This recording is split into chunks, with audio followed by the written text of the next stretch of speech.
So let's go into the covert narcissism. How is the structure? I mean, you kind of defined the grandiose narcissist. Mhm. How is the covert structure different? And you mentioned, I sort of see it fall into two camps. They're either really lean into the victim, they're the biggest victim in the room, or they Mhm. tend to be the biggest martyr in the room. But Yes, let's yes. talk about how they sort of see themselves differently than maybe the typical narcissist does. Okay, so to do this, do you mind? I love examples, by the way. Do you mind if I just Oh, give an go example or for it. two, Yeah. and then you could tell me if this sort of captures rather than just defining it?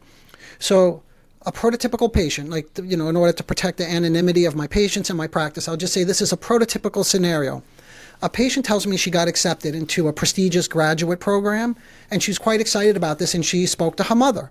And almost immediately, her mother says something like, well, we need to talk about this, right? And we need to think about how this is going to affect our relationship. I just need to share my feelings with you, that's all right? So this is how it starts. I think you see it already. Oh, I do. Yeah. So since this prototypical patient has been in treatment, and one thing that we've been working on quite a lot is that she's a people pleaser. Like, she pleases people, and it's very important for her to please people because the image in her mind of how they look at her. Now, this has to do with gaze, and I won't digress here, but this is part of early development and things that go off, things that go missing. Back again to your point from earlier, that gaze is so important because it releases all sorts of good positive endorphins, and it's very stimulating.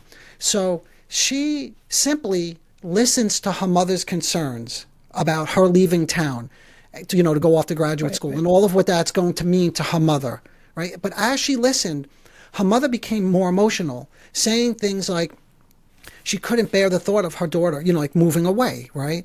After all that she's done for her. In other words, I've done so much, and now you're just going to move away.